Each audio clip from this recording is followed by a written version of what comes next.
Hello student, जैसा कि आपको पता है कि हम साइंस पढ़ रहे हैं। साइंस में फिजिक्स को लेके अभी हम चल रहे हैं। तो इसमें जो सबसे इम्पोर्टेंट टॉपिक रहता है प्रकाश, उसके बारे में हम कुछ क्वेश्चन पहले पढ़ चुके हैं, कुछ क्वेश्चन अब पढ़ने वाले हैं। तो मैं एक चीज आपको बताना भूल गया था, प्रकाश क्या होता है। तो प्रकाश के बारे में संपूर्ण जानकारी आज मैं आपको दूंगा, बिल्कुल बेसिक से। प्रकाश के जो इम्पोर्टेंट क्वेश्चन है, जो group D, SSC, GD, MP police, UP police आदि एग्जामों में पूछे जाते हैं, वो भी आपको बता दूंगा। मात्र 5 से 6 क्वेश्चन इसमें बताऊंगा, जिसमें से एक क्वेश्चन हमेशा किसी न किसी एग्जाम में पूछा जाता है। तो आइए मित्रों, तो बात करते हैं प्रकाश के बारे में। प्रकाश क्या होता है? प्रकाश एक प्रकार की ऊर्जा है जो विद्युत चुम्बकीय तरंगों के रूप में संचरित होती है। अब इसमें क्या कह रहा है दोस्तों, ये कि प्रकाश एक प्रकार की ऊर्जा है। प्रकाश क्या है? ऊर्जा है। प्रकाश ऊर्जा जो कि विद्युत चुम्बकीय तरंगों के रूप में संचरित होती है। इंपोर्टेंट है। किसके रूप में? विद्युत चुम्बकीय तरंगों के रूप में संचरित होती है। इसका ज्ञान हमें आंखों द्वारा प्राप्त होता है। इसका ज्ञान हम दोस्तों इसको देख नहीं सकते बिल्कुल भी। इसका जो ज्ञान है, इसका जो प्रतीत होता है, वो हमें आंखों के माध्यम से होता है। इसकी जो तरंग दैर्घ्य है, ये भी कई एग्जामों में पूछा गया कि कितनी है। तो 2900 से 7800 एंगस्ट्रम, 7800 एंगस्ट्रम इसकी तरंग दैर्घ्य होती है। और एक और क्वेश्चन जो पूछा जाता है, ये भी इंपोर्टेंट है, इसे भी ध्यान से कर लीजिए कि इसकी जो तरंग दैर्घ्य है वो कितनी होती है। एक क्वेश्चन और भी बनता है इसमें कि सन 1637 में दकात्रे ने प्रकाश के कणिका मॉडल प्रस्तुत किया। अब ये पूछा जाता है कि किसने कणिका मॉडल प्रस्तुत किया था। इसके दो मॉडल हैं दोस्तों, एक तो प्रकाश का तरंग सिद्धांत और एक कणिका सिद्धांत। तो प्रकाश के कणिका सिद्धांत को सबसे पहले दकात्रे ने 1637 में प्रस्तुत किया था। अब इसके बाद आता है स्नेल के नियम को व्युत्पन्न, और स्नेल के नियम को भी व्युत्पन्न किया था इसने, कि कैसे स्नेल का नियम प्राप्त होता है प्रकाश के कणिका मॉडल से। सन 1678 में डच भौतिकविद क्रिस्टियान हाइगेंस ने प्रकाश के तरंग सिद्धांत को प्रस्तुत किया। बहुत ही इंपोर्टेंट है, वेरी वेरी इंपोर्टेंट। 1678 में ही प्रकाश के तरंग सिद्धांत की खोज भी हो गई।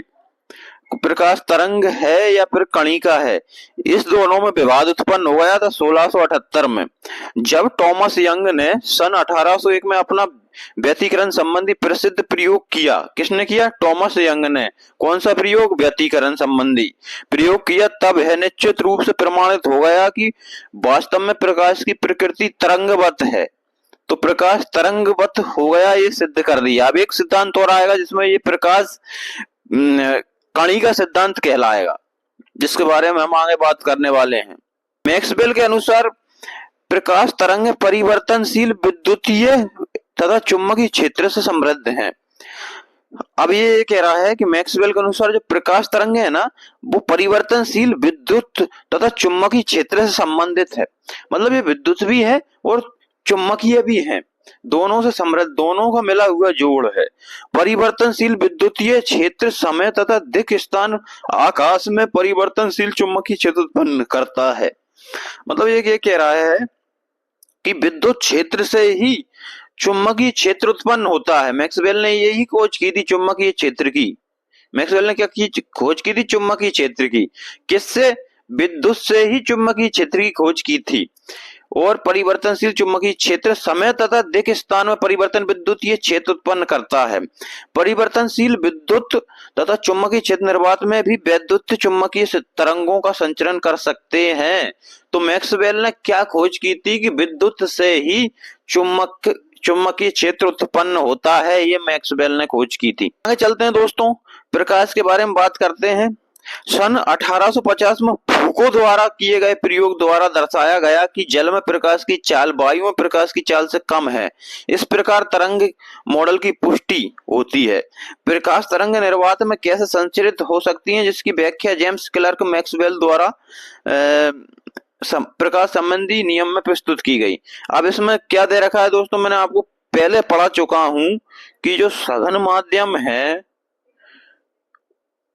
पानी को ले लेते हैं इसमें, और जो विरल माध्यम है मतलब कम डेंस, ये अधिक डेंस है, ज्यादा डेंस है ये। और उसे मैं वायु ले लेते हैं, वायु। तो वो कहने का मतलब फूको का यही था 1850 में कि प्रकाश की चाल जल में कम होती है और वायु में अधिक होती है। मतलब सघन माध्यम में प्रकाश की चाल कम हो जाती है और विरल माध्यम में प्रकाश की चाल बढ़ जाती है। इस मॉडल की पुष्टि किसने की थी? जेम्स क्लर्क मैक्सवेल ने, है ना। और आगे बढ़ते हैं, हम वस्तु को कैसे देख पाते हैं, ये भी एक इम्पोर्टेंट क्वेश्चन बनता है। इसके बारे में बात कर लेते हैं। जब प्रकाश किसी वस्तु पर पड़ता है तो वह वहां से टकराकर परिवर्तित होकर हमारी आंखों तक पहुंचता है। जब प्रकाश को, जैसे कोई वस्तु है, ये वस्तु मैंने बना दी है, जब प्रकाश किसी वस्तु पर पड़ता है तो वो वहां से टकरा के श्रोता की आंख पे पहुंचता है, ताकि आंख पर पड़ता है। तो इसी प्रकाश के परावर्तन से ही हमें वस्तु का ज्ञान होता है। प्रकाश हमारी आंख के रेटिना पर उस वस्तु का प्रतिबिंब बनाता है जिसके कारण हमें वह वस्तु दिखाई देती है। एक एक चीज और बता देता हूं दोस्तों, जो कि बहुत ही इंपॉर्टेंट है। जैसे कोई वस्तु जिस रंग का प्रकाश परावर्तित करती है, जिस रंग का परावर्तित कर देगी वो ही बस उसी रंग की वस्तु हमें दिखेगी। यदि वस्तु जिस रंग को अवशोषित कर लेगी वो रंग की वो नहीं दिखेगी। तो यही कारण है वस्तु रंग बिरंगी दिखती हैं। बात कर लेते हैं प्रकाश के बारे में, फोटोन सिद्धांत के बारे में, जो कि बहुत ही इंपॉर्टेंट है दोस्तों। फोटोन सिद्धांत जो दिया था, इसकी बात आइंस्टीन के E बराबर mc स्क्वायर नामक समीकरण में मिलती है।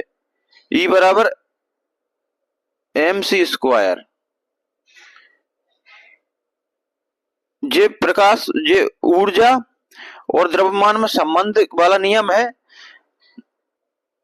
ये आइंस्टीन ने दिया था दोस्तों। इसी में प्रकाश के फोटोन सिद्धांत की व्याख्या की गई है। इसके अनुसार प्रकाश ऊर्जा के छोटे छोटे बंडलों या पैकेटों के रूप में चलता है। जो प्रकाश रहता है ना, वो छोटे छोटे बंडलों में चलता है, ऐसे चलता है, ये कह रखा है इसने। इन्हें फोटोन कहते हैं। आज प्रकाश को कुछ घटनाओं में तरंग और कुछ घटनाओं में कण माना जाता है। तो इसने जो सिद्धांत दिया था प्रकाश का, फोटोन सिद्धांत, इसमें कण माना गया प्रकाश को, कण।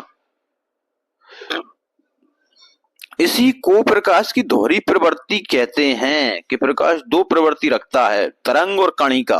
प्रकाश के वेग की गणना सबसे पहले रोमर ने की थी। और वायु व निर्वात में प्रकाश की चाल, वायु व निर्वात में प्रकाश की चाल सबसे अधिक होती है, 3 लाख किलोमीटर प्रति घंटा होती है दोस्तों इसकी। उसको अपन ने ये मीटर प्रति सेकंड में तोड़ दिया है। प्रकाश की चाल माध्यम के अपवर्तनांक पर निर्भर करती है। जिस माध्यम का अपवर्तनांक जितना अधिक होगा, इंपोर्टेंट है, उसमें प्रकाश की चाल उतनी ही कम होगी। मतलब किसका अपवर्तनांक अधिक होता है? जो डेंस होता है, वो डेंस में प्रकाश की चाल कम होती है। ये मैं आपको बार बार समझाता हूँ। फिर जहां माध्यम में प्रकाश की चाल, ये तो समीकरण दे रखा है, कोई काम का नहीं है आपका। आगे बात कर लेते हैं कि सूर्य से पृथ्वी तक प्रकाश को पहुंचने में औसतन 8 मिनट 16 सेकंड का समय लगता है। 3602 चंद्रमा से परावर्तित प्रकाश को पृथ्वी तक आने में, 3602 ये कुछ नहीं है। चंद्रमा से परावर्तित प्रकाश को पृथ्वी तक आने में, चंद्रमा से जो प्रकाश परावर्तित होता है उसे पृथ्वी तक आने में 1.28 सेकंड का समय लगता है। 1.28 सेकंड, ये भी कई एग्जामों में पूछा जाता है। प्रकाश के प्रति व्यवहार के आधार पर वस्तुओं को निम्न भागों में बांटा जा सकता है। इसके बारे में बात अपना आगे करेंगे दोस्तों। इतने को आप ध्यान से समझ लीजिए। इंपोर्टेंट क्वेश्चन मैंने आपको बता दिए हैं। वीडियो अच्छी लगी हो तो लाइक करें, चैनल को सब्सक्राइब करें।